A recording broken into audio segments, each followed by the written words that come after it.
Innal hamdalillah nahmaduhu wa nasta'inuhu wa nastaghfiruh wa na'udzu billahi min shururi anfusina wa min sayyiati a'malina man yahdihillahu fala mudilla lahu wa man yudlil fala hadiya lahu asyhadu an la ilaha illallah wa asyhadu anna Muhammadan 'abduhu wa rasuluh.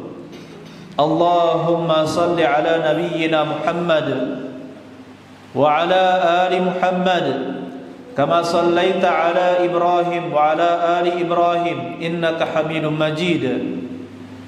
Ya ayyuhalladzina amanu taqullaha haqqa tuqatih wa la tamutunna illa wa antum muslimun. Ya ayyuhalladzina amanu taqullaha wa qulu qawlan sadida yuslih lakum a'malakum wa yaghfir lakum dhunubakum wa man yuti'illaha wa rasulahu faqad faza fawzan 'azima wa ba'd. Ayyuhal ikhwan rahimani wa rahimakumullah, saudara-saudara sekalian, bapak-bapak sekalian yang mudah-mudahan kita semua senantiasa dirahmati oleh Allah Subhanahu wa taala. Alhamdulillah, Allah Subhanahu wa taala mengizinkan kita untuk duduk di majelis Jumat, salat Jumat berjamaah, diberikan rasa aman dan ketentraman, diberikan kedamaian, sehingga sebenarnya kita diberikan waktu oleh Allah Subhanahu wa taala untuk memperbaiki diri kita, memperbaiki syukur kita kepada Allah Subhanahu wa taala dan terus beristighfar atas kesalahan-kesalahan yang kita lakukan. Ujian-ujian dari Allah senantiasa silih berganti dan pasti akan dirasakan oleh seorang mukmin. Oleh karena itu, khatib menyampaikan agar kita semua senantiasa ingat dengan nasihat bertakwa kepada Allah Subhanahu wa taala, menjalankan perintah-perintahnya dan meninggalkan larangan-larangan Allah Subhanahu wa taala. Ayyuhal ikhwan rahimani wa rahimakumullah. Allah Subhanahu wa taala memiliki sifat al-kalam, yaitu berbicara. Allah Subhanahu wa taala di dalam diri Allah disifati dengan sifat berbicara. Kemudian Allah Subhanahu wa taala berbicara kaifa syaa wa mata syaa, bagaimanapun Allah inginkan dan kapanpun Allah inginkan berbicara, maka Allah berbicara. Dan ini merupakan keyakinan ahli sunnah wal jamaah yang menyatakan bahwa Allah berbicara dengan huruf yang diketahui dan juga suara yang didengar. Saudara-saudara sekalian, tidakkah kita ingat kisah Nabi Musa alaihi salam? Allah mengatakan wa kallamallahu Musa taklima, dan Allah berbicara kepada Musa dengan sebenar-benar bicara. Ini menunjukkan bahwa Allah berbicara. Allah mengatakan tilkar rusulu faddalna ba'dahum 'ala ba'd. Itu adalah para rasul, kami utamakan mereka, sebagian mereka dari sebagian yang lain. Minhum man kallamallah, di antara mereka ada yang Allah berbicara dengannya. Wa rafa' ba'dahum darajat, dan Allah angkat mereka beberapa derajat. Ini juga menunjukkan bahwa Allah Subhanahu wa taala berbicara dengan pembicaraan yang didengar oleh para nabi, didengar oleh Nabi Musa alaihi salam. Begitu pula di akhirat kaum muslimin akan mendengarkan perkataan Allah Subhanahu wa taala dengan huruf yang dipahami, dengan suara, dengan volume suara yang kita dengar. Saudara-saudara sekalian yang mudah-mudahan kita dirahmati oleh Allah Subhanahu wa taala. Berbagai macam hadis qudsi yang disampaikan oleh Nabi sallallahu alaihi wasallam. Qala Allah taala Berkata Allah Ta'ala, dan perkataan sejenisnya yang menunjukkan bahwa Nabi SAW mengatakan bahwa Allah itu berkata, Allah berbicara. Ini merupakan sifat yang harus kita tetapkan sebagai orang yang beriman. Allah katakan di dalam surat Al-Kahfi ayat 109, Qul kalau kana al-bahru midadan li kalimati rabbi lanafida al-bahru qabla an tanfada kalimatu rabbi walau ji'na bimithlihi madada. Qul, katakanlah ya Muhammad, lau kana al-bahru, seandainya lautan dijadikan tinta untuk mencatat perkataan-perkataan Rabbku, lanafidal bahru, akan habis lautan tersebut, qabla an tanfada kalimatu rabbi, sebelum habis mencatat perkataan-perkataan Rabbku, walau ji'na bimithlihi madada, meskipun kami datang dengannya madada, berkali-kali lipat. Perkataan Allah Subhanahu wa taala itu sangat banyak, dan ini menunjukkan dan dalil yang sangat jelas bahwa Allah Subhanahu wa taala berbicara. Saudara-saudara sekalian, yang mudah-mudahan kita dirahmati oleh Allah Subhanahu wa taala. Rasulullah sallallahu alaihi wasallam mengatakan, "Yashurullahu al-ibada uratan ghurlan buhman."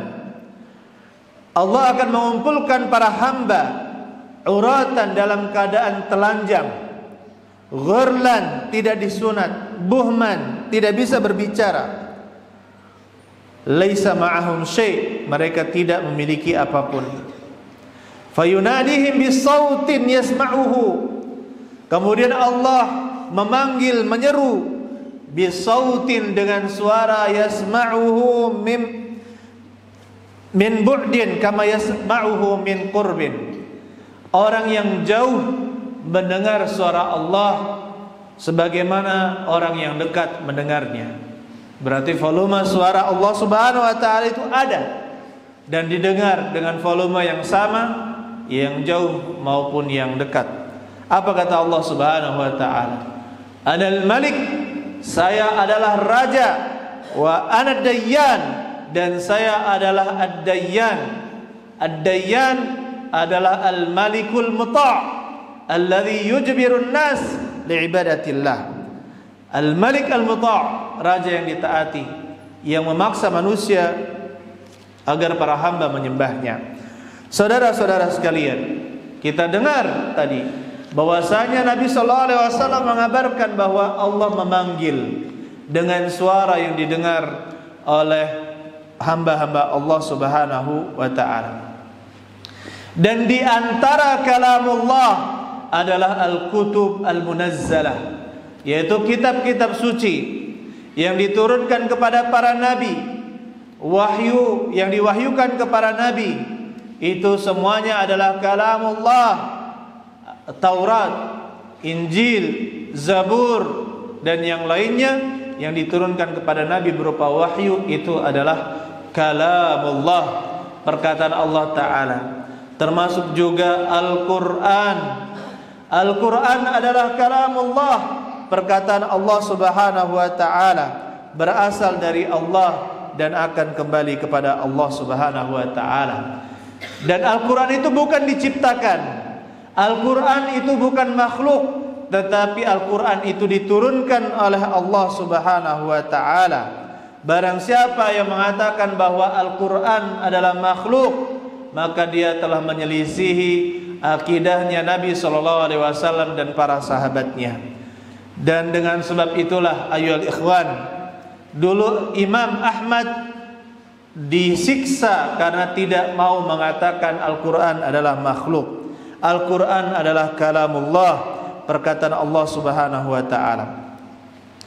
Di dalam Al-Quran Allah Subhanahu wa taala katakan, fajirhu hatta yasma'a kalam Allah, maka lindungilah dia sampai dia mendengar perkataan Allah, yaitu Al-Quran. Al-Quran adalah kalamullah. Begitu pula Allah Subhanahu wa taala katakan dengan lafaz nazzala, tanzil dan sebagainya, yang menunjukkan bahwa Al-Quran itu diturunkan oleh Allah Subhanahu wa taala dan tidak diciptakan. Kata Nabi sallallahu alaihi wasallam, ketika Rasulullah sallallahu alaihi wasallam mengatakan, hal min rajulin, apakah ada seseorang yahmiluni ila qaumihi, yang membawaku kepada kaumnya, fa inna Quraisyan, sesungguhnya orang-orang Quraisy, qad mana'uni an uballigha kalam rabbi, mereka telah menghalangiku untuk menyampaikan kalam rabbi, perkataan Rabbku. Ini menunjukkan ayyuhal ikhwan, dalil yang sangat jelas bahwasanya Al-Quran itu bukan makhluk. Dan ini adalah kesepakatan para ulama di zaman dahulu. Al-Quran adalah makhluk. Disebutkan para ulama bahwa kaum salaf telah berijma', orang-orang terdahulu dari kalangan sahabat, tabi'in dan juga tabi'ut tabi'in, mereka mengatakan bahwa Al-Quran adalah kalamullah, harfun wa saut, dengan huruf-hurufnya dan dengan suaranya. Saudara-saudara sekalian, begitu pula Abul Hasan Al-Asy'ari, Al-Imam Abul Hasan Al-Asy'ari juga menyatakan demikian. Syekhul Islam Ibnu Taimiyah juga mengatakan demikian. Dia adalah ijma' bahwa Al-Quran adalah kalamullah wa laysa bimakhluk, dan dia bukan makhluk. Jangan ada yang bersandar. Bangun semua.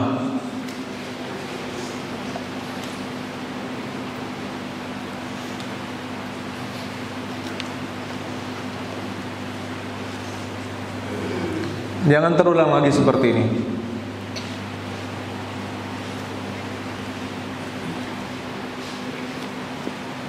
Perhatikan sang khatib, menghadap ke sang khatib.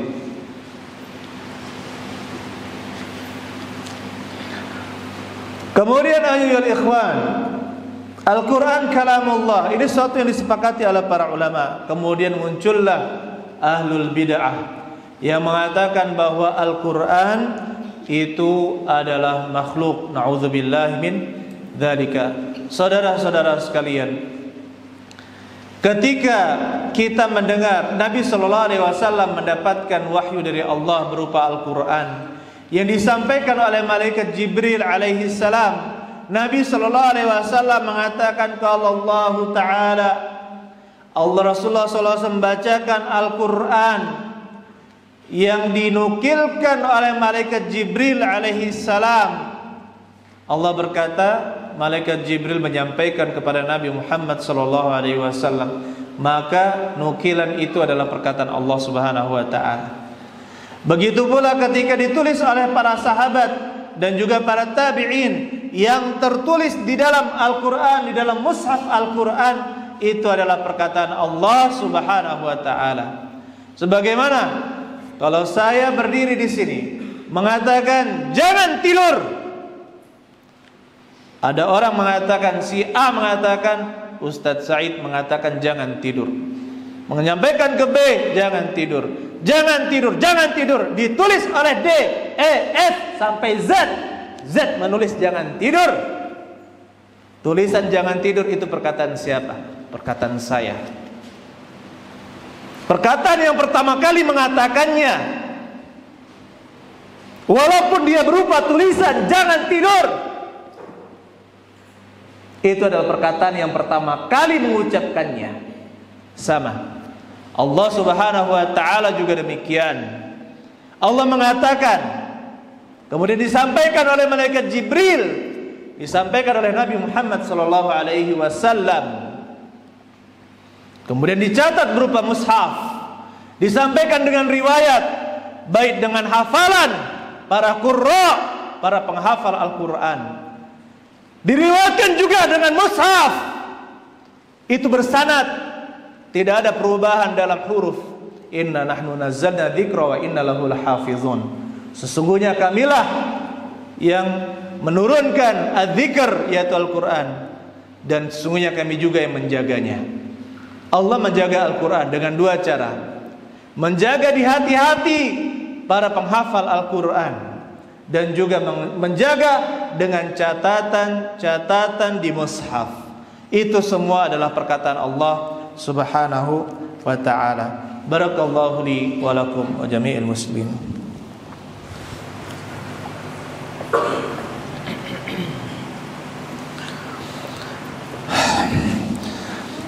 Alhamdulillahi rabbil alamin, wassalatu wassalamu al-akmalani ala nabiyil mustafa Muhammadin wa ala alihi wa sahbihi ajma'in, wa ba'd. Mengapa saya tegas dalam permasalahan ini ayyuhal ikhwan? Mengapa? Kenapa saya larang kalian tidur? Ini bukan permasalahan sepele. Bukan permasalahan sepele. Di antara manusia ada yang mengatakan Al-Quran adalah makhluk. Ada juga yang mengatakan bahwa Al-Quran adalah ibarah an kalamillah, ibarat dari perkataan Allah. Itu sebenarnya tujuannya adalah mengatakan bahwa Al-Quran itu adalah makhluk. Apa tujuan mereka mengatakan Al-Quran adalah makhluk? Kalau di hati-hati manusia telah bercongkol bahwa Al-Quran itu adalah makhluk, bukan perkataan Allah, maka mereka berkesempatan untuk menyesatkan manusia. Kan ini cuma makhluk. Kita bisa berpendapat Al-Quran ini kan cuma makhluk. Kita juga punya pendapat. Sehingga dari ini mereka menjauhkan manusia dari yang namanya Al-Quran, apalagi As-Sunnah. Akhirnya mereka membuka jalan untuk memasukkan pemikiran-pemikiran mereka, pendapat-pendapat mereka, kesesatan-kesesatan dengan mudah. Kenapa? Manusia sudah tidak punya rasa dengan Al-Quran. Tapi ketika kita sampaikan Al-Quran adalah kalamullah, perkataan Allah, ahli sunnah mengatakan demikian. Ketika dibacakan Al-Quran, kita dengar dengan seksama, kita jalankan apa yang ada di dalamnya berupa perintah, kita jauhi apa yang di dalamnya berupa larangan. Kita yakini apa di sana berupa pengabaran-pengabaran. Kita ambil ibrah dari kisah-kisah yang disebutkan dalam Al-Quran. Coba, kalau seandainya berhasil mereka menjauhkan Al-Quran adalah makhluk, mereka akan menjauhkan manusia dari Al-Quran. Akhirnya yang namanya kebid'ahan, kesesatan menyebar di mana-mana. Kenapa? Al-Quran hanya dilantunkan, diperlombakan, dinyanyikan, tetapi mereka tidak tahu maknanya dan tidak semangat mempelajari kandungan Al-Quran. Akhirnya apa? Kita lihat sendiri masyarakat kita, banyak yang tidak sholat, banyak yang tidak menjalankan hukum-hukum dalam Al-Quran, menundukkan pandangan, dibilang sombong. Padahal ada dalam Al-Quran orang yang membagi warisan dikatakan dengan cara faraid di dalam Al-Quran, padahal ada dikatakan sebagai cara yang kuno, tidak adil. Ketika disuruh berjilbab, mereka katakan ini adalah budaya Arab, padahal ada di dalam Al-Quran. Ketika wanita disuruh di dalam rumah, sementara mereka ingin berjalan-jalan, kuno di dalam rumah. Al-Quran mengatakan waqarna fi buyutikunna, tetaplah kalian wahai para wanita di rumah-rumah kalian. Ini telah berhasil orang-orang kafir dan juga ahli bid'ah menjauhkan kaum muslimin dari Al-Quran. Kenapa? Mereka mengusahakan agar mengatakan bahwa Al-Quran adalah makhluk, sehingga mudah ditinggalkan, mereka mudah untuk meninggalkan Al-Quran dan beralih kepada pendapat-pendapat manusia. Nauzubillahi min dzalika. Kemudian yang selanjutnya ayyuhal ikhwan, di antara kesesatan yang ada di alam kita ini adalah yang mengatakan bahwa Al-Quran atau kitab-kitab yang lainnya Allah tidak berbicara dengan kalam, perkataan, yaitu ada hurufnya dan juga suaranya. Mereka mengatakan itu adalah kalamun nafsi, perkataan di dalam diri, perkataan di dalam diri. Maka ini sungguh ba'id, sungguh jauh dan sungguh menyesatkan. Alangkah indahnya, ini Al-Quran, ini hadis. Al-Quran mengatakan kalamullah, hadis mengatakan kalamu Rabbi, ikuti saja. Tidak perlu mengikuti pemikiran-pemikiran baru yang menyimpang, teori-teori baru yang menyimpang. Kita ikuti bagaimana Nabi SAW menjelaskan dan juga para sahabatnya. Insya Allah ya, dengan minta pertolongan kepada Allah kita bisa terus berada di jalan yang hak, jalan ahli sunnah wal jamaah, jalan kaum salaf terdahulu. Bagaimana mereka mendapatkan ilmu dari Nabi SAW, kemudian menyampaikan kepada yang lain. Akhirnya di hari Jumat kita banyak berselawat kepada Nabi SAW, dan juga kita ingat perintah dari Allah Subhanahu wa taala, ya ayyuhalladzina amanu sallu alaihi wasallimu taslima. Allahumma salli wa sallim ala nabiyil mustafa Muhammadin wa ala alihi wa sahbihi ajma'in. Allahumma ighfir lil muslimina wal muslimat wal mu'minina wal mu'minat al ahya'i minhum wal amwat. Allahumma rabbana zalamna anfusana fa illam taghfir lana wa tarhamna lanakunanna minal khasirin. Allahumma innaka 'afuwun tuhibbul 'afwa fa'fu 'anna. Allahumma innaka 'afuwun tuhibbul 'afwa fa'fu 'anna. Allahumma innaka 'afuwun tuhibbul 'afwa fa'fu 'anna. Allahumma rabbana atina fid dunya hasanah wa fil akhirati hasanah wa qina adzabannar. Walhamdulillahi rabbil alamin.